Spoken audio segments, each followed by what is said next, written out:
everyone. Welcome into episode 3 of Railtalk. Just want to give everybody a heads up. This is going to be an abbreviated show for this month. I know we're late. Had some weather-related issues regarding internet this month. We had some pretty bad storms a couple weeks ago, and I was out of internet service for about a week, and also ran into some problems with my editing software. I got to give a quick shout out to AVS and their tech support for helping me work through the problem and getting the program back up and running. So this is going to be a little shortened show for this month. We've got Vinny, BNSF 6951. He's going to be starting a scratch build in his Scratch Building 101 segment. We've also got Taki Haywood with part 2 of his scenery diorama that he's doing. And also Peter Lloyd Lee will be here with part 2 of Dunno storage. Hopefully we will get back on track next month with episode 4, which will be out in a little over 2 weeks. I've got a good show lined up for 4, so y'all be sure to tune in for that. And again, I want to apologize for the delay on episode 3 this month. We just had some problems that were beyond our control. But it's here, so let's just jump right off into it. Up first is Vinny and his segment, Scratch Building 101.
Alright, so now we're going to get on to what I have planned for this segment. This is an office building that is part of one of my industries on my layout. It's a simple structure. It's simple 4 walls and a couple of windows and a door. I will show you the tools that we'll need for this, and I will show you the materials we need for this build. So stay tuned and we'll be right back. Okay, now we're going to move on to the tools that you're going to need to build this little structure. We got a pencil, whether it be mechanical or regular graphite pencil, it's up to you guys. Hobby knife, and always make sure you got new blades. The eraser, and I'll show you what we'll be using that for in a little while. Depending on what scale you're in, you'll need either an N scale gauge or an HO scale rulers for both. A couple of steel rulers and a clamp. Actually 2 clamps. I'll show you what these clamps are for when we actually start doing the build. Alright, so now we know what tools we need. I'll show you the materials that we're going to use. So stay tuned and we'll be right back. Alright, now we got past the tools that we need. Let's get on with the materials we're going to need. We're going to start off with this, number 175. It's 100 by 100 thousandths styrene. We're going to use these for your corner bracing, inside corner bracing. Okay, we're going to need 2 different types of tape. The smaller one, this is, I believe it's 1/8 inch. We're going to use this to mask off the areas that we're going to glue together. I do not glue on painted surfaces because I found out that it just doesn't work. The larger masking tape we're going to use when we do our mock-up. Yes, I do mock-ups on all my builds, and it always helps out. Also going to need some cement for styrene. I use this Model Masters, and I was informed by one of my subscribers that there's actually something a bit better out there that I am going to look into. But anyhow, we'll continue on here. Windows and doors. There's, as far as I know, there's two types of windows and doors. There's a type that mount from the outside of the building, and there's a type that actually mount flush with the building. So you need to be careful when you cut out your holes, because if you guys can see, there's a ridge right here. Well, that's the size hole you need to cut out. So when you put it into the building, it'll fit flush against the outside wall. The other type is just a window that will fit into the building flush, and then you would have to add your own trim work around it. These windows are nice. These are not the ones I'm going to use for this build, but I'm just showing you. These ones are nice because they already have the trim on it. But anyhow, moving on, poster board. You're going to need poster board because we can actually do a drawing in scale to the building that I showed you guys previously. I'm going to do both N scale and HO scale, so you guys will know what the measurements will be. The next thing for you guys is going to be this poster board. This is what you're going to be doing, or actually postage sign, not poster board. This cost, I think, less than $2 at Walmart or Home Depot or Lowe's or whatever big box stores in your area, Ace Hardware, whatever. Anyhow, you guys are going to be using this. I am going to be, oops, sorry about that, guys. I am going to be using, dang it, sorry, I'm going to be using this here, number 4040. It's V-groove, and it's 40,000 spacings and 40,000 sticks thick. Sorry. The reason why I say that is because this build that we're going to be doing is going to be an actual build I am doing for somebody.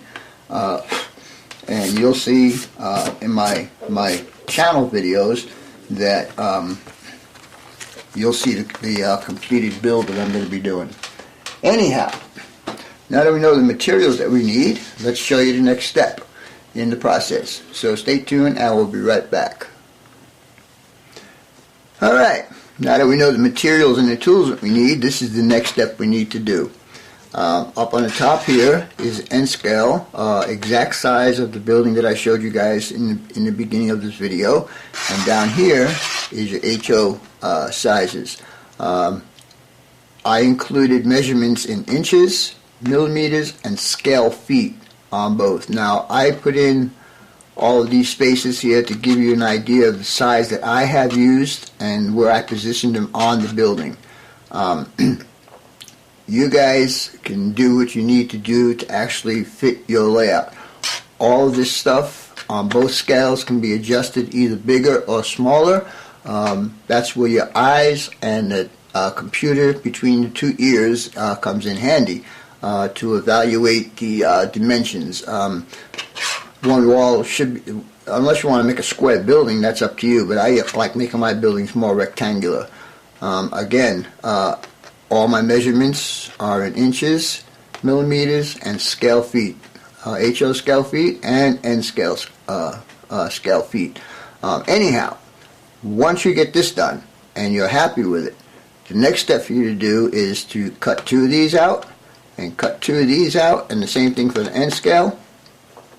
Do not cut your windows and doors out yet, because what you're going to do is you got to go out and figure out what kind of doors and windows you want to use on your particular building. Again, the windows and doors, I think Taki Group makes them, Grant Line makes them, and there's probably other manufacturers out there that make them. But do not cut your windows and doors out until you have those products in your hand. So what I expect you guys to be doing right now, after you get your measurements, is to be cutting all of this out, and then you're going to be using your masking tape to mask the four walls together. At this point, you can put it on your layout, and see if it fits the area that you want, and you could always adjust it via the cardboard or the poster board. You can make it longer or shorter. I put an optional third window in here. You can actually put windows on the side walls if you like. That's the good thing about scratch building. You're going to have a unique building that no one else will have. Anyhow, let's get on with this and I'll show you the next step. We'll be right back. Okay, moving right along right now. This is the plastic I'm going to be using. Like I said, it's V-groove and it's 40,000 spacing. It's going to be for a complex that I'm going to be doing for one of my subscribers. Anyhow, once you are happy with your mock-up, take the measurements that you have and transfer them to your plastic. And you need to be cautious when you start using textured plastic. The lines run this way, and that's the way you want the walls to be. You want the lines to be vertical. So you need to be careful when you plan this out. Okay, now we're going to get on to the actual cutting of this plastic, and I'll show you what I do after that. Even though I have already mocked up, or you guys have already mocked up the building with the poster board, it's a good idea to mock it up with the actual plastic. Anyhow, stay tuned and we'll get on to the next part of this project. Be right back. Alright guys, before we get started, I'd like to mention that when I do my drawing on my good plastic, the plastic I'm going to be actually using for the build, what I do is I leave a little space in between each of my cuts, as you can see here. That will allow me not to worry about the blade thickness or anything of that nature. Also, another thing to remember is if you cut your lines, if you cut your plastic on the inside of the line, then each one of your bills or walls need to be cut on the inside. The same thing goes for if you cut it on the outside of the line or if you cut it on the line. I do my bills cutting them on the line. Now, getting down to why I had those clamps there before is this reason. To get my straight cuts, what I do is I clamp my straight edge, which is metal, and I clamp it down to my table on the line that I'm going to cut, and just go through it nice and easy. Let your knife do the work, because if you have a new blade in there, it shouldn't take very long. Anyhow, I do have a new blade in here, and I'm ready to start cutting. So, let's get on with some cutting.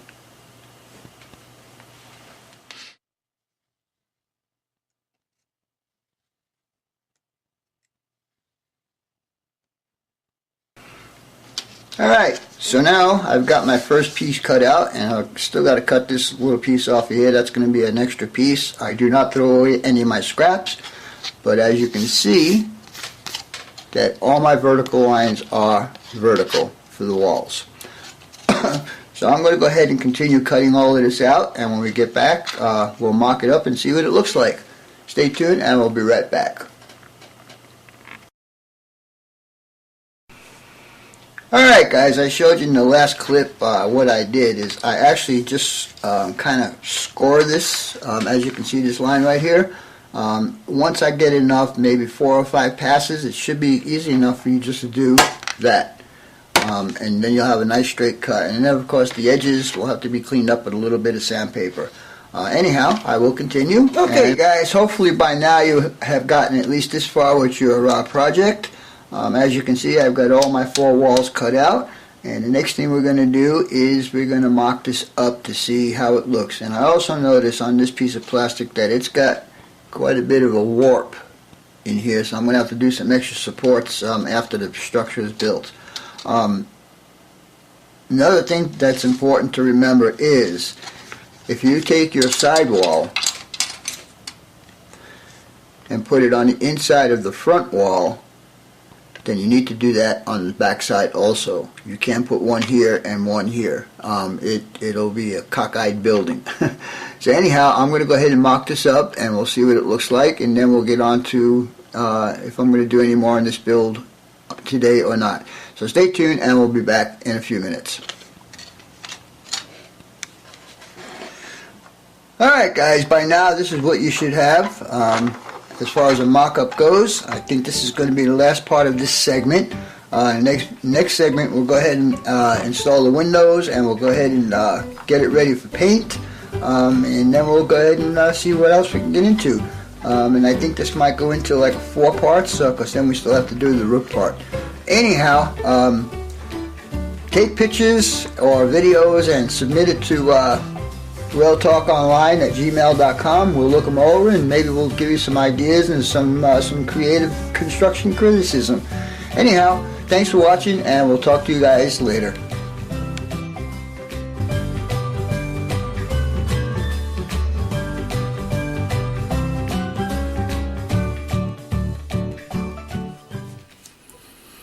All right, Vinny, thank you very much. I look forward to seeing part 2 on that build coming up next month. Next, we've got Taki Haywood from the HH&J Railroad. Taki is going to be continuing his diorama build with part 2 in Scenery Design. Here is Taki Haywood.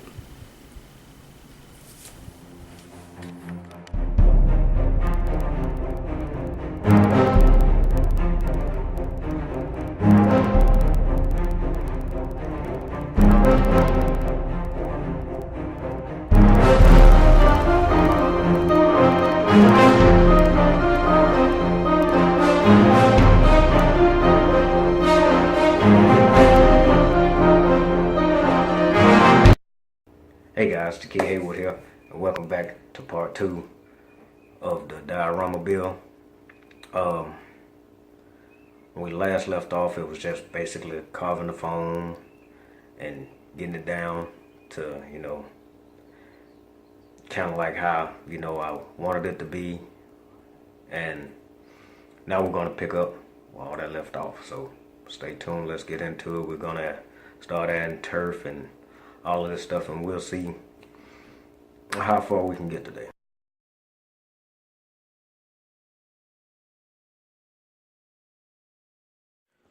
Alright, as you can see, started painting the foam board, got the cork road bed down, gonna sand it down, getting it prepped for track work and everything, and waiting on this paint to fully dry. Right now is semi-dry. It's getting there. I started painting on it last night, so it's getting there. So basically, while it's still wet and not completely dry, I like to go ahead and start putting turf down, some more turf anyway. This is just the fine earth turf by Woodland Scenics that I started applying. So we're going to start applying layers of it, and different color greens and all of that stuff. So let's get into it.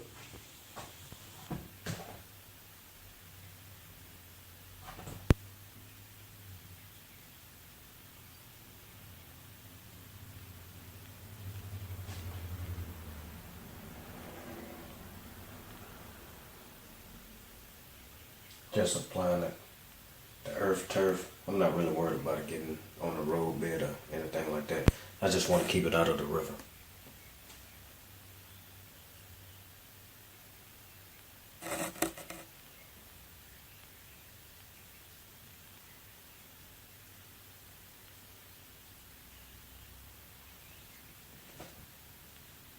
And one thing, a good friend of mine by the name of Stephen Atwell told me when I was asking him for tips on scenery, the one thing he said is layers.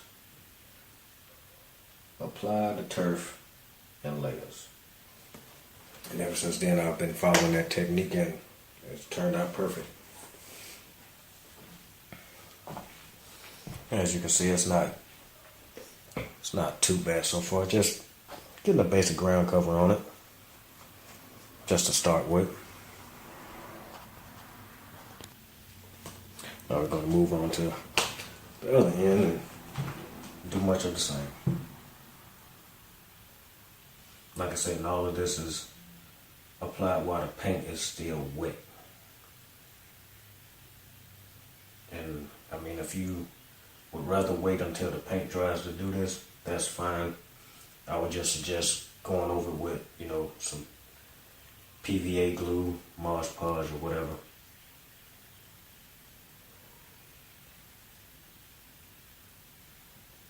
And I don't really want the whole thing to be totally, this brown color. It's just, in most parts, like, the low line areas. Nah. And the same thing. Go back over it with the Windex, or, wet water if you prefer, or whatever. Just mist it down. Get it well saturated.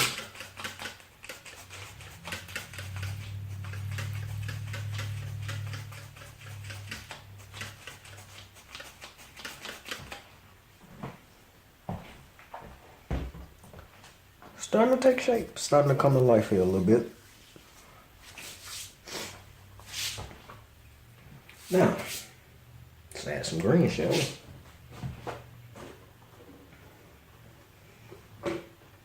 Now I'm going to be using the blended turf, the earth blend, which unfortunately I don't have too much of, so I'm going to have to use it sparingly.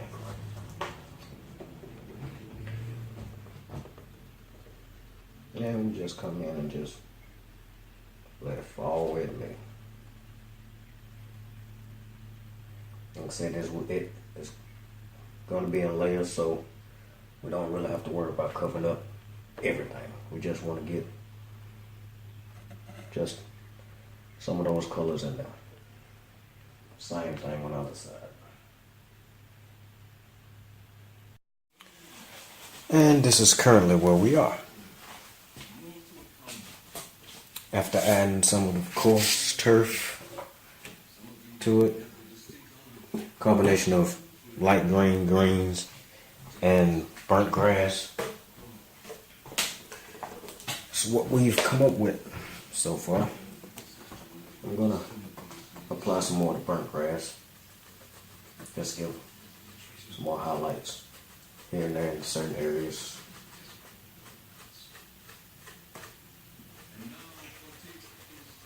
Like I said, keep in mind it's all about layers.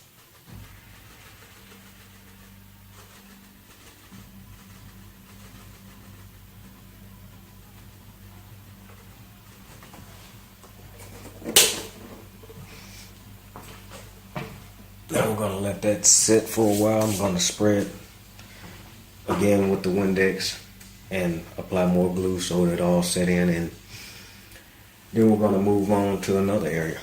Going to start paving this highway. For the highway, roadway, I'm just using foam core board. Marked it to 3-inch width. And I'm just going to cut it out and place it on the layout. Now we're going to start the process of applying rock castings. I already have some castings made up. Used plaster of Paris, and I usually use hydrocal, but fortunately I ran out, so I'm going to give this plaster of Paris a try.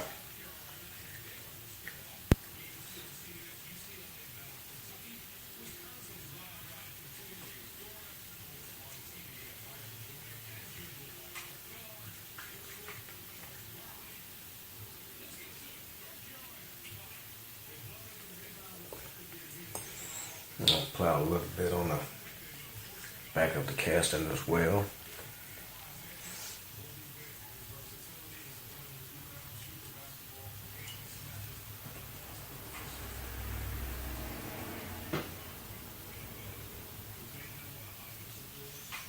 I don't know about that. I might just flip this one upside down.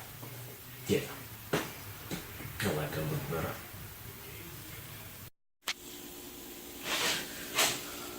Apply washes to the rocks. Now I'm adding more details. I'm adding talus around the edge of the riverbank. Zooming in for a closer shot. I'm going to go back and add a few more washes. Some light colors, yellow ochre and a lighter gray to bring it out a little bit more.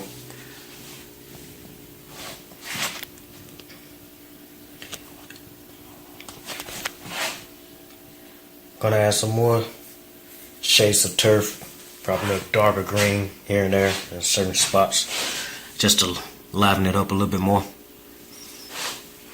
So give you guys an overall look of it right now, and I'm gonna come back later on and see what it looks like after I put the tiles down. Letting everything dry, applying a lighter shade of gray to the rocks. I added some bushes. Applied first coat to the highway, which I'm gonna apply another coat later on and do some weather on it. I think that'll be in the next segment once I get to that. And while all of this was setting up to dry, the bushes and whatnot, I went ahead on and made up my super trees. Just basically, I used a flat gray primer paint and 50% alcohol and 50% India ink, and I just soaked the trees in. Did that maybe like close to an hour and a half ago. They're pretty well dry now. The India ink has set up and whatnot, and hopefully you can see that. Now I'm gonna actually get to adding foliage to the trees, turf, whatnot. So I'm gonna go ahead and do that. Okay, guys, planted some more trees, added some deadfall, which is nothing more than what was left over from Woodland Scenic's tree making kit. And it's just the shakes out of it. I just ground it up and just spread it around the tree trunks, creating the look of deadfall. And this is currently where we are. I added a few fallen timbers here and there. And I'm just gonna pretty much stop the video here on this section, and then in part 3 we'll get the finishing details. As always, thanks for watching and happy railroading, and stay tuned for the next segment.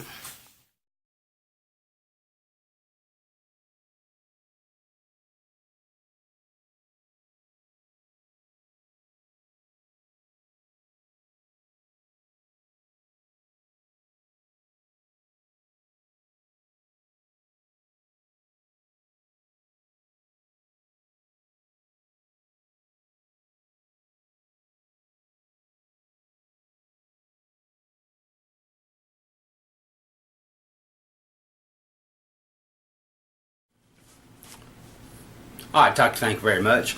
Moving right along, up next is Peter Lloyd Lee with part 2 of his Dunno storage build. Here's Peter. Welcome back.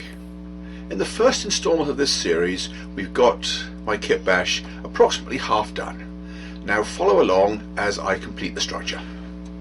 Well, here is Dunno storage with the base paint colours done. First thing I did was to spray the whole building with a red oxide primer. I did the mortar joints. I put some brick red in all the window reveals. Unfortunately, Walters decided that the brick detail wasn't necessary in there. Hopefully by the time the windows are in, covering up most of the depth of the reveal, hopefully it's not too noticeable. Then I picked out all the concrete trim, and that task went on forever. As you can see, there is an insane amount of concrete trim to be painted. That took 2 whole evenings to do. There's a few places where I have gone outside the lines. but I'm thinking that once it's heavily weathered it shouldn't be too noticeable. As you can see, it's right next to the power plant chimney, so at least this end will be thoroughly covered in soot, this end not so much. Well, most of the painting is now done. This building took a lot longer to paint than I anticipated, mainly because of a huge amount of concrete trim, but also I had a couple of false starts.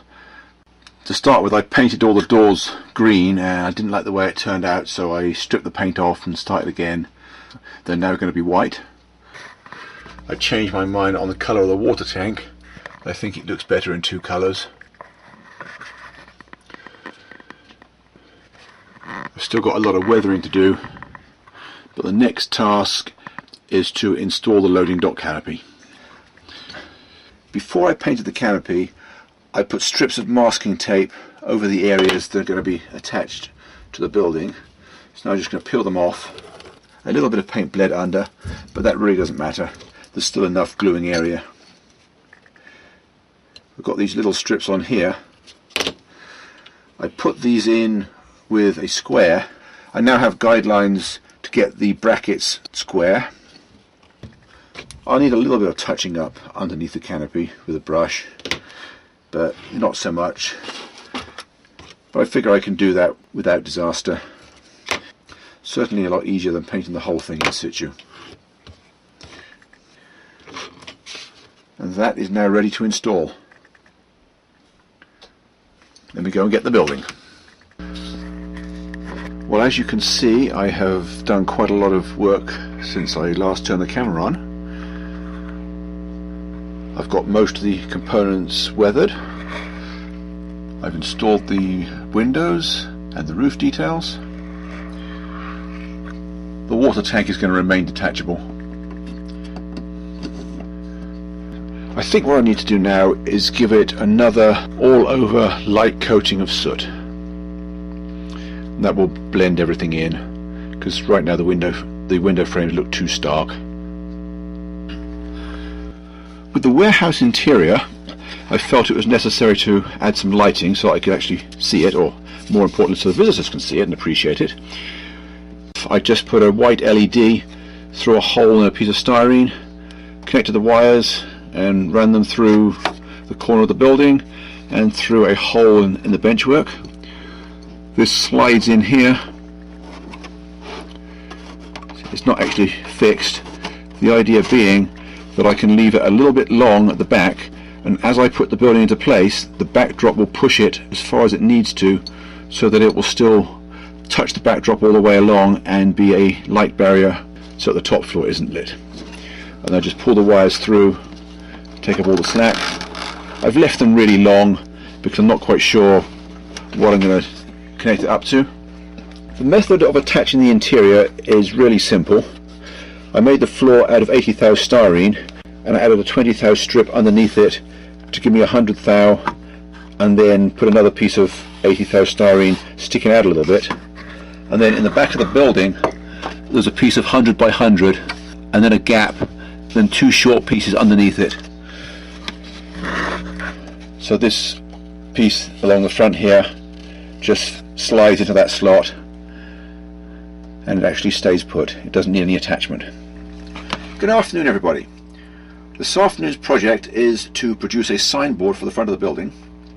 I started by printing out several different variations on my computer, just so I have a choice and I can choose the one I like the best.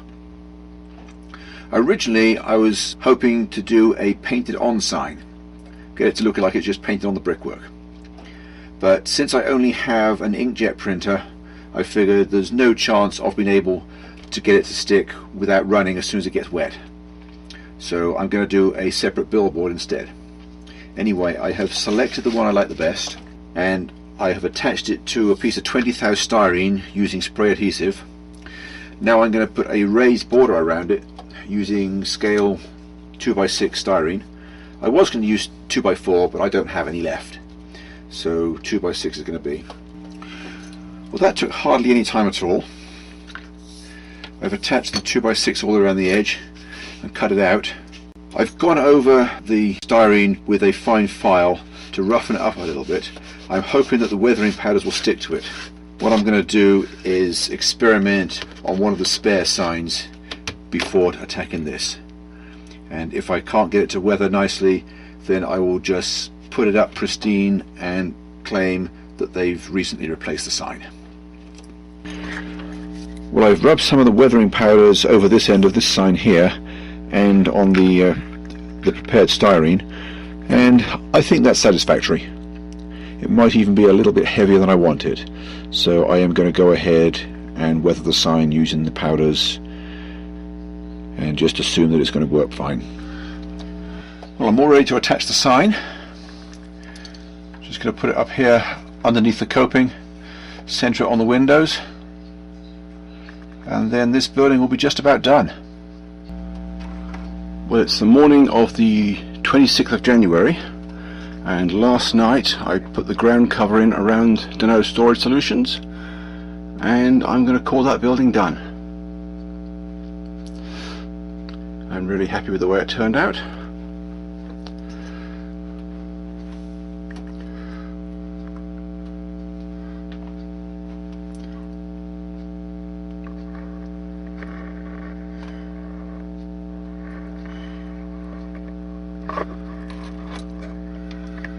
The light inside is a 12 volt LED running on a 5 volt power supply because that's what I had available. I will experiment with different voltages and see what affect the light best.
Well, there we have it.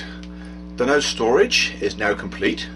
I've thoroughly enjoyed building it, and I hope you've enjoyed following along with me. Next month I will be involved in something completely different, so stay tuned and I will see you again then. Thanks for watching. Alright, Peter, thank you very much. Again, guys, I want to apologize for the shortened version of episode 3. That was just some stuff had happened that were beyond our control. But we've got a good show lined up for you next month. I do have an announcement. Most of you know Derek Glass, that's been on the panel with us since the start of the show. He will be leaving the cast due to scheduling with work and everything. He's just got a lot going on, and unfortunately won't be able to continue with us, but we hope to have Derek back from time to time doing some segments. We appreciate what he's done for us, and we hate to see him go. But Ron Perry will be joining the regular cast with us, doing segments on Craftsman kits. So we like to welcome Ron aboard full time. We appreciate the work he's going to put in for us. Episode 4 will be out in a little over 2 weeks. Got a good show lined up for you coming up.